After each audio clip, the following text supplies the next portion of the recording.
Hola a todos, bienvenidos al último video del último bloque de la última semana. En este cuarto tema y último que tiene que ver con el gobierno corporativo y el control corporativo alrededor del mundo. En este primer tema vamos a hablar sobre instituciones y mercados financieros. Ya habíamos hablado de ellos en el primer tema, vamos a complementar lo que había comentado en ese primer tema. Y recordar que los mercados financieros son un espacio que puede ser físico o virtual, a través del cual se cambian activos financieros entre agentes económicos y personas, y que definen el precio de dichos activos en este mercado. El mercado, recordar también que está regido por la ley de oferta y demanda, es decir, que cuando alguien quiere algo a un precio determinado, solo lo podrá comprar a ese precio si hay otra persona, otra institución dispuesto a venderlo a ese precio. También recordar y comentar que un activo financiero es un instrumento financiero que otorga a su comprador el derecho de recibir ingresos futuros por parte del vendedor del instrumento, que entonces pueden ser intereses, pueden ser dividendos o puede ser propio incremento del valor del activo. Es decir, es un derecho sobre los activos reales del emisor y el efectivo que generan esos activos. Comentábamos también en ese primer tema las autoridades financieras, que son los reguladores del sistema financiero mexicano, que son básicamente la Secretaría de Hacienda, Banco de México, con los organismos descentralizados IPAB, CONDUCEF, y los desconcentrados, que son las tres comisiones que regulan prácticamente todo el sistema financiero mexicano, que es la Comisión Nacional de Seguros y Fianzas, la Comisión Nacional de Sistema de Oro para el Retiro y la Comisión Nacional Bancaria de Valores, que es la que nos faltaba de revisar y que vamos a revisar en este momento. Esta comisión es un órgano desconcentrado, como ya vimos, de la Secretaría de Hacienda, que tiene facultades en materia de autorizar, regular, supervisar y sancionar a los sectores que regula, que son básicamente banca, crédito y valores, así como sobre aquellas personas físicas y morales que realizan actividades que estén previstas en las leyes del sistema financiero. Y específicamente la Comisión Nacional Bancaria, pues tiene su propia ley, que es la ley de la Comisión Nacional Bancaria de Valores. Está compuesta de ello por tres subsistemas, que es el bancario y de crédito, que a su vez está compuesto por bancos comerciales, organizaciones auxiliares de crédito, como son almacenes generales de depósito, unidades de crédito, sociedades financieras de objeto múltiple reguladas, que son entidades reguladas, que son las que pertenecen a grupos financieros, sociedades financieras de objeto múltiple, entidades no reguladas, que son las que no pertenecen a instituciones financieras, y casas de cambio.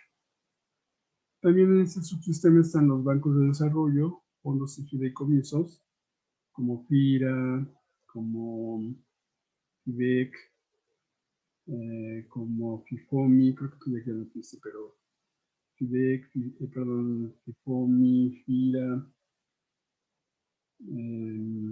Fonatur, por ejemplo, también es un mundo público.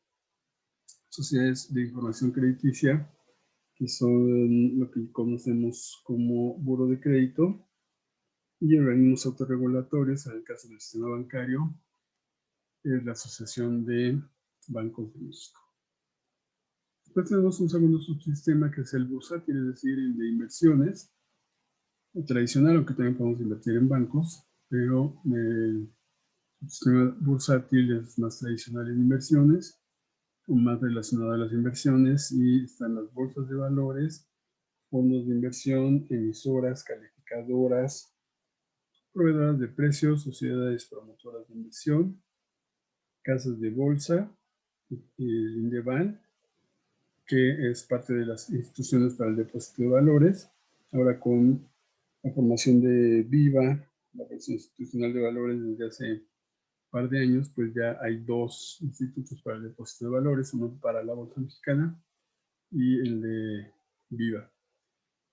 Subsector de derivados, que es el MEXDER, y la Cámara de Compensación de las Bolsas, además de otras instituciones que forman el Grupo Bolsa Mexicana de Valores, el Grupo Bolsa Institucional de Valores. Un tercer subsistema es el subsistema de ahorro y crédito popular, donde cuando llega a un mercado un poquito diferente y está formado por tres tipos de sociedades financieras populares, comunitarias y cooperativas de ahorro y préstamos. Son este tipo de empresas como Caja Mexicana, como Libertad, las que componen o son ejemplo de ese subsistema de ahorro y crédito popular.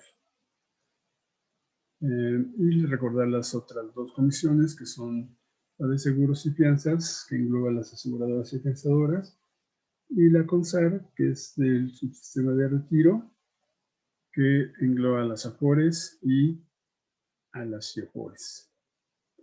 Aquí vamos a ampliar respecto del primer tema. Yo diría 3, quizá 4 organismos internacionales importantes, y comentaré que si bien cada país tiene su propio sistema financiero, a México y de hecho a muchos países en el mundo les afectan las decisiones que tomen en el Banco de la Reserva Federal de Estados Unidos, conocido como FED. Es una aportación mía. Esta parte, asimismo, existen 3 organizaciones de sello, quizá 4, a nivel internacional, que también influyen en las decisiones financieras de estos países, como el nuestro y muchos más, que es el Fondo Monetario Internacional, el Banco Mundial y el Banco Internacional de Pagos. Entonces, con la FED son 4, por tanto, me voy a referir quizá a 5. Aquí, entonces, agregaré esas instituciones al Banco Central Europeo, que de alguna manera influye, por supuesto, en la zona euro, pero quizá tenga un poquito más de influencia hacia otros países. A lo mejor a nuestro no, por nuestra cercanía con Estados Unidos, pero en algunos otros países europeos sí, las decisiones que toma el Banco Central Europeo pues, tienen que ver o afectan a esos países. La reserva, las decisiones que toma la FED afectan a todo el mundo, porque en ese momento Estados Unidos es el país más rico del mundo, y entonces lo que hace afecta directamente a todos los países, de tal manera que si en general la FED baja su tasa, normalmente todos los países la bajan. Si la suben, normalmente todos los países la suben, y todos los bancos centrales están atentos a qué hace el Banco de la Reserva Federal. En cuanto al Fondo Monetario Internacional, comentar que su función principal es apoyar a los países en déficit de cuenta corriente.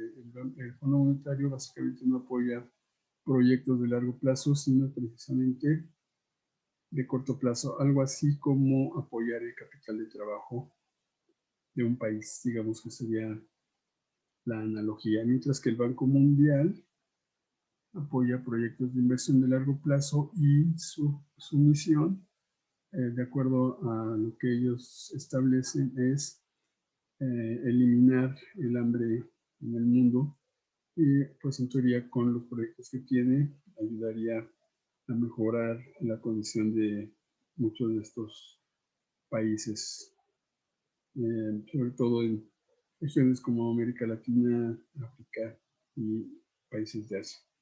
Y el Banco Internacional de Pagos se dice, y yo digo que si el Banco de México es el banco de los bancos mexicanos, el Banco Internacional de Pagos es el banco de los bancos centrales, como podrán ver en sus notas. Y pues lo que hace es intercambiar las monedas, utilizar las cuentas de los bancos centrales precisamente para los intercambios de monedas, derivados, etc.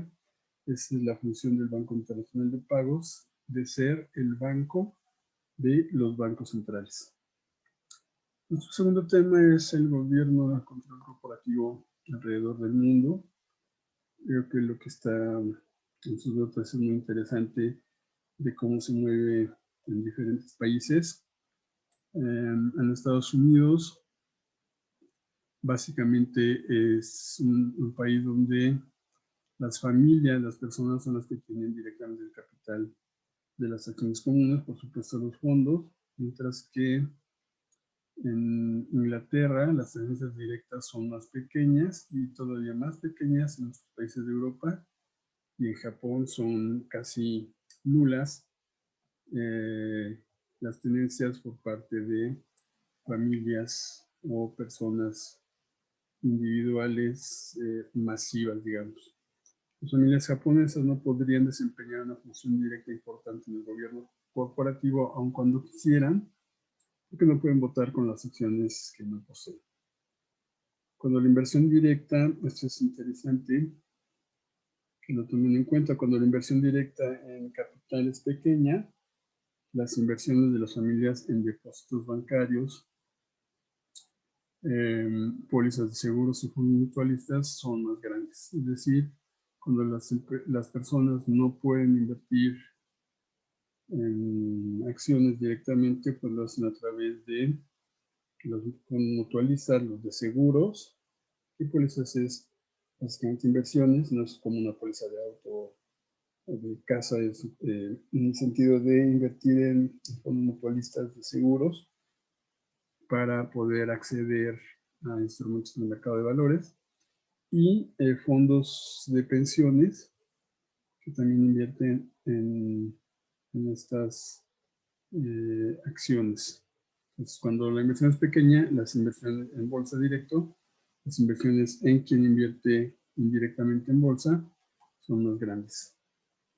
En muchas partes del mundo hay relativamente pocos accionistas individuales. La mayor parte de los individuos no invierte directamente, como estaba comentando, sino en forma indirecta. Aunque en Estados Unidos sí es muy común que se invierte en forma más bien directa. Y los derechos de propiedad están mucho mejor protegidos en algunas partes del mundo que en otros. Esto también es muy interesante que lo tomen en cuenta.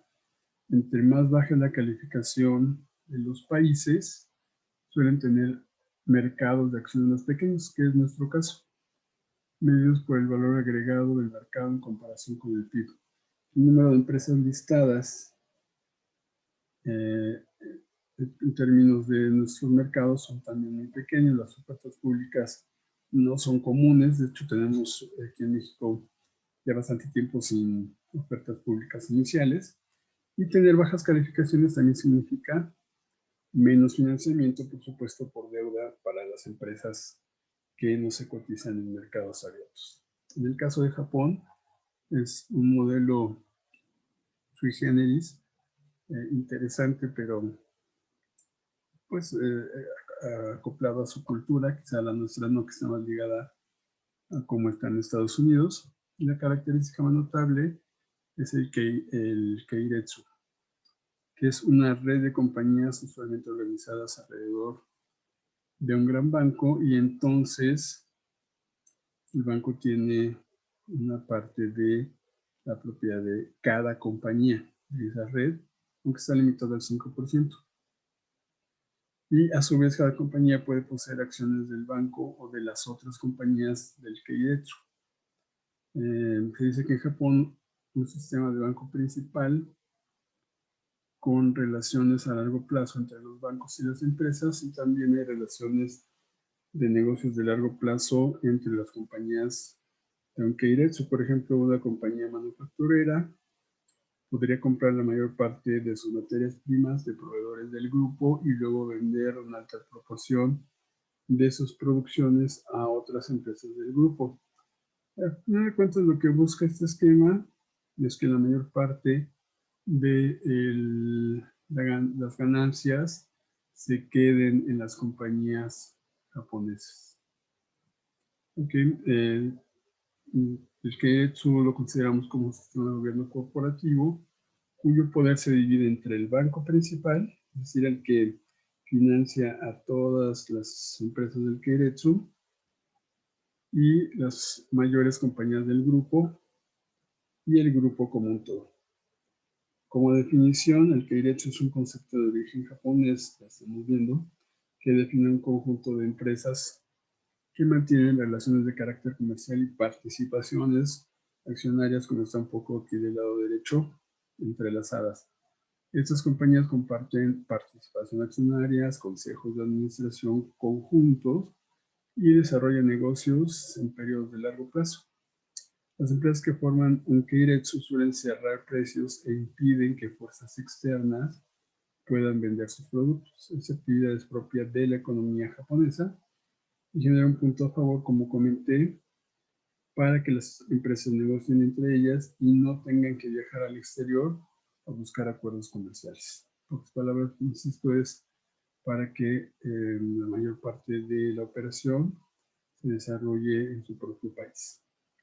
En el caso de Alemania, como ejemplo de propiedad de control, tenemos un poquito complejo. Tenemos el ejemplo de Mercedes-Benz, que se llamó Daimler-Benz.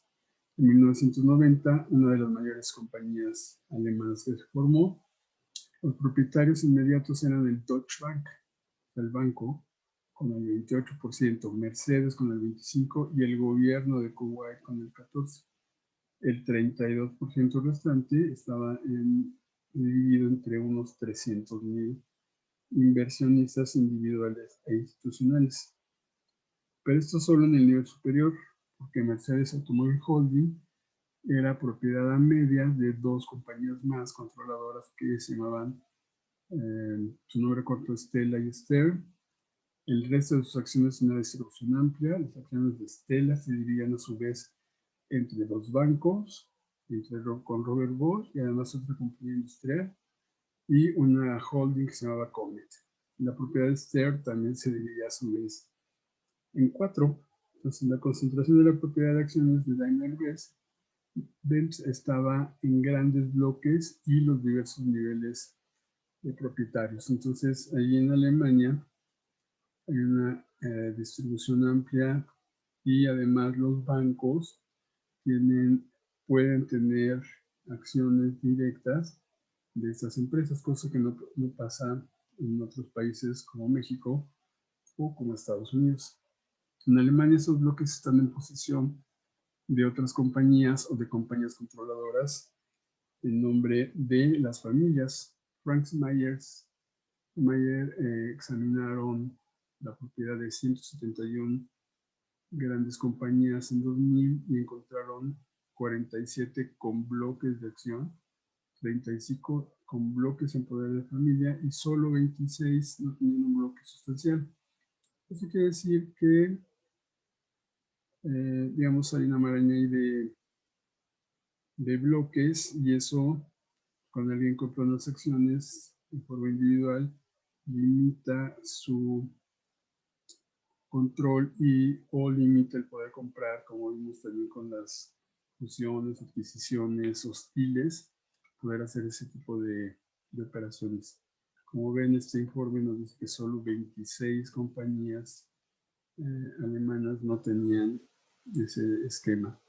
Es demostrar también que la participación de los bancos en la propiedad, por ejemplo, de Daimler-Benz, como comenté, era muy alta, y también he comentado que esto no sería posible en Estados Unidos o en México, donde la legislación prohíbe la inversión de bancos en acciones que no son de ellos mismos, no financieras, porque además, bueno, pues habría, yo pienso, un conflicto de intereses. Si tú tienes como banco acciones en una empresa terminada, pues es muy probable que busques financiarla para que crezca, porque si crece, pues también crece el valor de sus acciones y por lo tanto el valor de la inversión. En Estados Unidos no se puede, en México tampoco.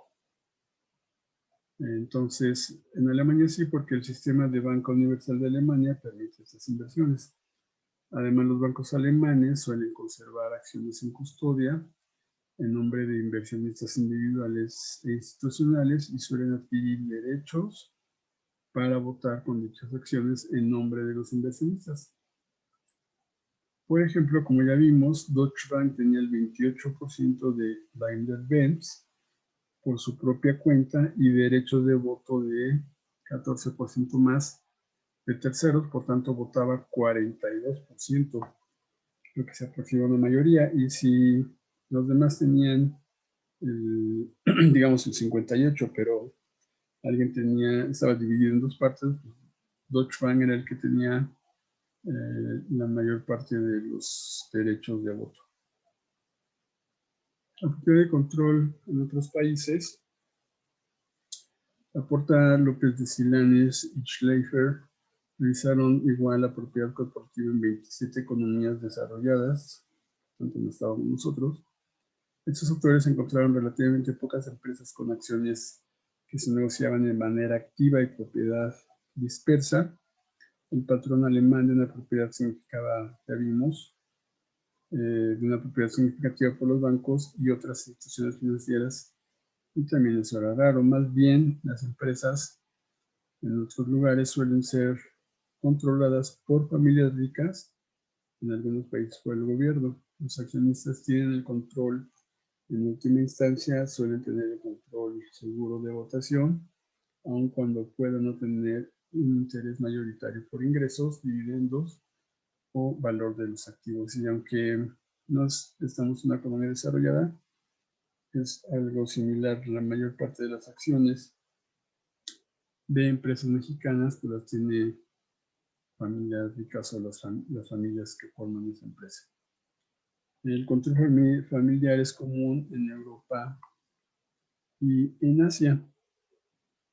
Igualmente un estudio de Clisens y Jankov y Lang, que rastrearon en 2006 la propiedad de una masa de casi 3,000 compañías asiáticas, excepto Japón, que ya vimos su esquema.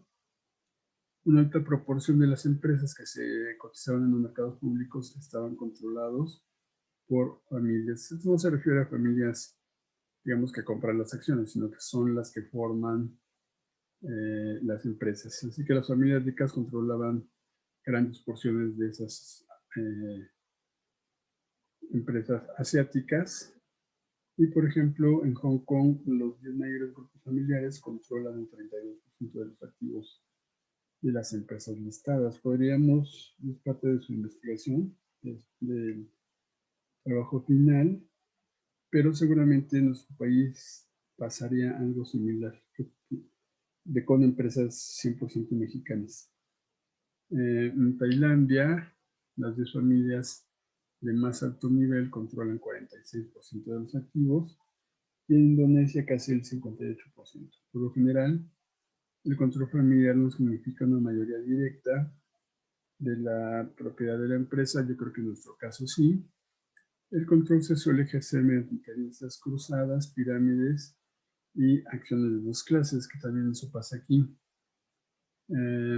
Es decir, al tener acciones de dos clases en el sentido de tenemos acciones A, pero por ejemplo aquí dice una acción A puede tener 10 votos y una B solo uno, aunque tenga, digamos, si tengo 15 acciones de B y 2 de A, tendré mayores votos con 2 de A que con 15 de B.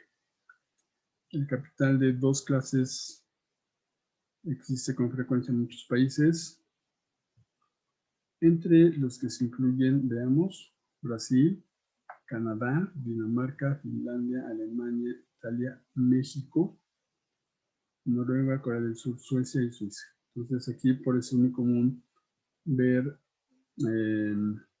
FEMSA serie X y FEMSA serie Y, porque unas dan mayor derecho de voto o un derecho extra de voto. Por ejemplo, Ford Motor Company todavía es controlada por la familia Ford, que tiene una clase especial de acciones con 40% del poder de voto. Este esquema está prohibido en Bélgica, China, Japón, Singapur y España. Muy bien, ahora vamos a entrar a qué es el gobierno corporativo.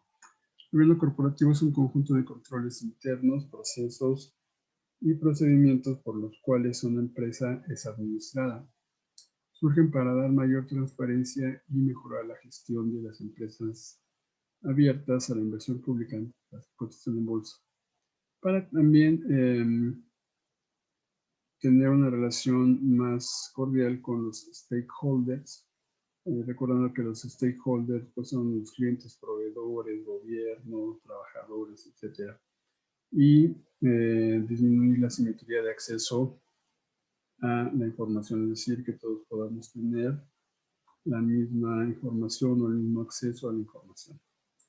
Las normas del gobierno corporativo en Estados Unidos se adoptaron después de Enron, Tyco, de los fraudes que cometieron, Adelphia, Evergrande, MCI, en los principios del año 2000, y se adoptaron normas de buen gobierno corporativo impulsados por estos descalabros financieros. De ahí surgió la ley Sarbanes-Oxley, o conocida como SOX, para evitar que se produjeran nuevos casos de fraude y bancarrota, establecer nuevos estándares de control, dando énfasis al control interno y las responsabilidades penales por fraudes y delitos económicos, aunque esta ley en 2008 pues no detuvo los fraudes bancarios en Estados Unidos.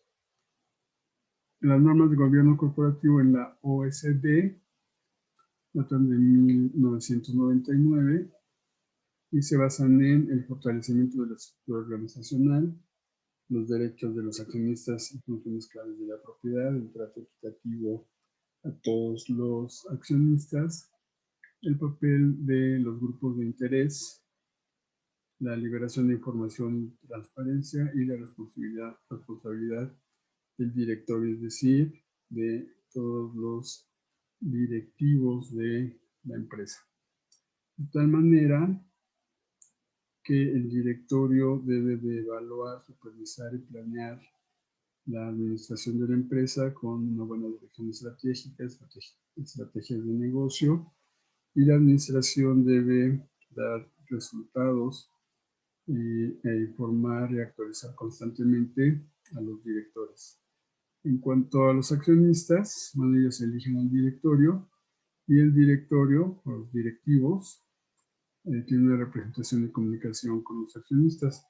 Por otro lado, los accionistas pues, hacen una inversión de capital en la empresa y reciben información financiera, pago de dividendos, el trato equitativo. Y entonces estas son las funciones del núcleo del gobierno corporativo que buscan reducir el conflicto de intereses entre la administración de la empresa, es decir, la parte operativa, sus directivos y los accionistas. También se creó en en esta parte de gobierno corporativo un código de ética que es un conjunto de principios fundamentales que representan el núcleo de valores de la empresa. Sus objetivos son difundir los valores éticos que cimentan la empresa, definir la línea de conducta de los miembros de la organización. Comentar que existe un esquema que se llama índice bursátil de gobierno corporativo, o hay varios índices bursátiles de gobierno corporativo, y son estadísticas para que el inversionista vea cómo se está llevando a cabo el gobierno corporativo. Y la hipótesis de estos índices es que el mercado, los inversionistas prueban este gobierno corporativo y premian una buena gestión a través de pagar más alto el valor de las acciones. Entonces, ustedes pueden ya encontrar los índices bursátiles de gobierno corporativo que nos indican qué empresas son las que están teniendo un mejor gobierno corporativo. Bueno, regresando a Estados Unidos, su gobierno corporativo, su modelo va en dirección de diluir el control accionariado de las grandes empresas, y por esa razón resulta difícil encontrar accionistas que posean más del 10% de las acciones. Aunque esto también permite hacer las compras hostiles, porque cuando alguien tiene pues máximo el 10 o quizá el 20, eso quiere decir que el 70 está en el mercado y puede ser comprado. Se ha dado un gran cambio en la constitución de fondos de pensiones, y actualmente estos fondos, como hemos visto en Yahoo Finance, tienen más del 50% de las acciones de las empresas más grandes en Estados Unidos, lo cual ha dado origen a un nuevo capitalismo, o lo que Peter Drucker denominó el capitalismo sin capitalistas, que señalaba la necesidad de proteger y resguardar estas grandes sumas de dinero con una adecuada regulación. Regresando al caso alemán, como vimos, tiene como objetivo principal que las empresas se encuentren en equilibrio entre los diferentes intereses de los stakeholders del negocio, ya vimos que es un stakeholder. Ese modelo de equilibrio de intereses es el resultado de una serie de acontecimientos ocurridos en Alemania del siglo XX, los cuales llevaron a que el consenso y colaboración se convirtiera en importantes valores sociales ahora en el siglo XXI. Comparado con otros países desarrollados, Alemania tiene un menor desarrollo del mercado de capitales, porque como vimos tiene una gran participación de los bancos, y digamos el sistema empresarial alemán en su financiamiento es más a través de bancos que a través de la bolsa. Existe una marcada tendencia en la gestión colectiva de las empresas y no concentrar la toma de decisiones como ocurre en otras sociedades. Quizás esa situación de más participación de los bancos, bueno, pues pueda ser porque la generación de riqueza de Alemania es muy alta, y entonces puede hacer que tenga más recursos para prestar que los que requiere del inversionista. En Japón, como ya vimos, se marca un objetivo en la búsqueda del equilibrio también con los stakeholders y la garantía del trabajo vitalicio para sus funcionarios. Y aunque eso está cambiando en los últimos años, la existencia de los keiretsu o conglomerados está convirtiendo a los bancos en las principales fuentes de recursos para las empresas. Husky, Cashiap y Shepperstein encontraron un efecto positivo en el desempeño de empresas japonesas que tenían una relación estrecha con un banco al pertenecer al mismo conglomerado industrial y financiero. Y en Latinoamérica, no obstante las dificultades que tenemos en nuestros países latinoamericanos, son claros dos rasgos principales en la estructura de propiedad y control en estas compañías. En primer lugar, presentan una alta concentración de propiedad, que es lo que está documentando. Generalmente lo que está en bolsa es una parte muy pequeña del capital. Y en segundo lugar, muchas firmas están controladas por otros conglomerados industriales, financieros y mixtos que operan en estas economías, y por lo tanto pues son ellos los que tienen el control de la operación y el control del gobierno, de su gobierno corporativo.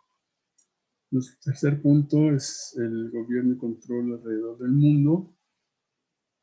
Es cierto, perdón, discúlpeme, corporaciones nacionales, para confundir lo que con el texto arriba, y porque el 4.4 sí tiene que ver con corporaciones internacionales. Bueno, en el caso mexicano, les llamamos grupos económicos, aunque en muchos lugares del mundo hay, pero digamos es un esquema cultural también aquí en México, que es una forma de red de negocios en las que un conjunto de empresas es controlado por un pequeño grupo de accionistas mayoritarios, usualmente miembros de una familia o de un círculo cerrado de asociados, con nexos sociales o étnicos, así es como operamos aquí en México.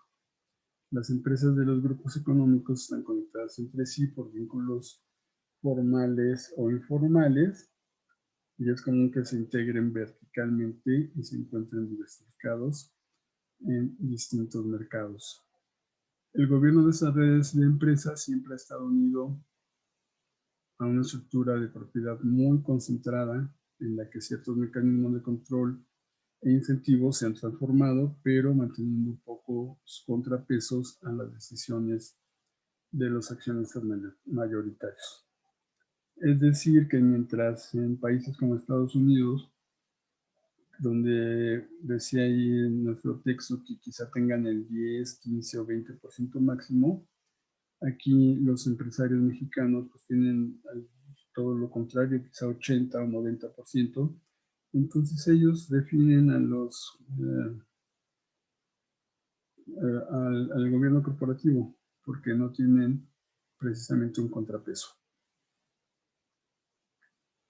En resumen, son pocas las empresas mexicanas que podrían considerarse corporativas en el sentido de tener acceso a los mercados mexicanos. Ya les dejaré su último trabajo relacionado con esto. Al cierre del 2019 cotizaban 140 empresas. De estas hay una gran cantidad de capital extranjero y las mexicanas son controladas por grupos familiares, concentrados incluso a veces en alguna sola persona. Sin embargo, también es cierto que hay una gran cantidad de empresas extranjeras corporativas que no cotizan en la bolsa, sino en las bolsas de origen en su país, en algunas otras. Es como, no sé, aquí se puede trabajar en Starbucks, en el corporativo de Starbucks, aunque no está aquí en México, Lear Corporation, por decir alguna otra, Toyota, Nissan y demás, podemos considerarlas como corporativas, aunque realmente no son empresas mexicanas, simplemente están aquí en nuestro país. Y en cuestión del tema 4.4, que es el análisis de corporaciones internacionales, porque me confundí hace un momento, bueno, pues ya hemos descrito en el tema 4.2 cuáles son las características de empresas corporativas en Estados Unidos, Alemania, Japón, Latinoamérica, otros lugares de Europa. Y también como aportación me parece que la principal característica de estas empresas tiene que ver con la filosofía de esos países. Y en ese sentido, por ejemplo, en el tema de gobierno corporativo, los datos con los que se cuenta indican que estos países tienen un 75% de avance en la implementación del gobierno corporativo ideal, es decir, que solo les falta el 25%, mientras que nosotros estamos prácticamente inversos, quizá tenemos un 25% de avance y todavía nos falta un 75%. ¿Por qué? Porque si ustedes entran a pues, las páginas de inversionistas, de relación con inversionistas de empresas mexicanas, van a encontrar que el dueño del consorcio A es un miembro del gobierno corporativo, es es independiente es un miembro independiente de la empresa B y el dueño de la empresa B es un consejero independiente de la empresa A. Entonces básicamente están cruzados y están cruzados, yo pienso que no son independientes, porque pues no van a cruzar sus decisiones en contra de ellos, ¿no? Entonces no es realmente un gobierno como tal corporativo y no son realmente consejeros independientes. Un consejero independiente pues sería, perdón el ejemplo, pero sería como agarrar al primero que fuera en la calle y meterlo al consejo. ¿Por qué? Porque pues nadie lo conoce, realmente es independiente. Pero en nuestras empresas mexicanas, generalmente los consejeros son personas que conocemos que no estarían en nuestra contra en cierto tipo de decisión. Y nuestro último tema, el análisis de corporaciones internacionales contra nacionales contra internacionales. Y lo que diría es que Gran parte de la propiedad en México está en las empresas familiares, como en muchos otros países, pero muy marcado en el nuestro, o quizá la diferencia es que las nuestras no cotizan y la mayoría de empresas, aunque sean pequeñas en otros países, sí cotizan en los mercados. Pero bueno, decía que en México las empresas familiares ascienden a cerca de 5 millones, o ascendían, esa es información del 2019, el cierre, era el 83% del Producto Interno, perdón, el 83% de las empresas se aportaban el 53% del Producto Interno Bruto. Quiere decir que el 17% son empresas corporativas que aportan el 47% del Producto Interno Bruto. Entonces, estas empresas son menos, pero son más grandes y aportan obviamente más. Y esa es una diferencia. En muchos países, aunque las empresas son relativamente pequeñas, son aportantes de Producto Interno Bruto más alto en términos proporcionales. Ante un escenario como este, donde los negocios son vistos como una extensión de la familia, que eso es parte de la característica de la empresa mexicana, surge el reto de abrirse a los cambios para conquistar mercados internacionales a gran escala. Y ese primer paso para convertirse o para entrar a los mercados internacionales, pues es aspirar a tener un negocio multinacional, lo cual no siempre sucede cuando la compañía precisamente es vista como un legado y como una fuente de ingresos familiar, no como un generador de valor, sino precisamente una diferencia es que se ve como una fuente de ingresos familiares. La reticencia a solicitar financiamiento bursátil o capital privado también tiene mucho que ver con la negativa a explicar las decisiones de un negocio a un tercero, a tener extraños en las juntas de administración, pero esto restringe el crecimiento de las empresas mexicanas. No nos gusta a los mexicanos tener gente extraña y eso hace que no crezcan. Si ustedes ven las estadísticas, pues prácticamente, recuerden que una sociedad anónima se forma con dos socios y entonces tenemos que una cantidad muy importante de empresas, pues es el socio principal, que a lo mejor es el fundador, voy a llamar papá, y a veces pone a un hijo, a la mamá, o a la esposa, a alguien con un porcentaje mínimo para cumplir ese requisito. Entonces tenemos que en las empresas vemos cómo están los socios, 99.99 el señor Pérez y el 0.01 para cumplir el requisito el señor López. Pero ninguna empresa quiere extraños en sus consejos y mucho menos entran a solicitar financiamientos y nos quedamos precisamente en niveles muy pequeños, mientras que en Estados Unidos, en otros países, pero sobre todo Estados Unidos como ejemplo, pues es al contrario, alguien que tiene un buen proyecto dice, prefiero tener un buen crecimiento, aunque no sea todo mío, pero hacerlo ya con recursos de financiadores, a estar toda la vida con el mismo tamaño. Esa es una característica de nuestras empresas diferencial con la de otros países. Para crecer es menester una estrategia de mayor control de la misma, hay que expandir una compañía y tiene mucho que ver más que ver con la meritocracia que con una línea de sucesión. En otros países el liderazgo del negocio se aprende desde una perspectiva internacional y se recurre a talento profesional para ocupar puestos directivos, una práctica que suele servir como contrapeso en la toma de decisiones. Aquí es muy difícil que yo le deje la dirección general a Juanito Pérez si yo inicié la empresa, aun cuando él tenga un talento profesional mayor, eso es poco probable. Dicha apertura representa por sí misma un desafío para la estructura empresarial imperante en México. Otro más es eliminar el prejuicio de que llegar lejos es imposible.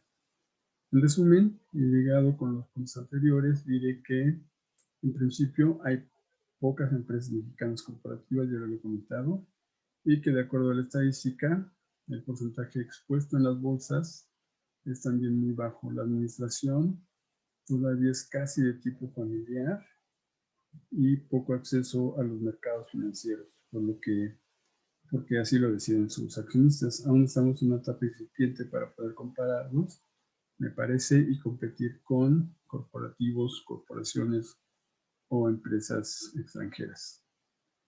Mis referencias, aquí las tienen. Y bueno, espero que haya sido interesante esta presentación y que estén muy bien. Nos seguimos comunicando a través de los medios tecnológicos. Hasta luego.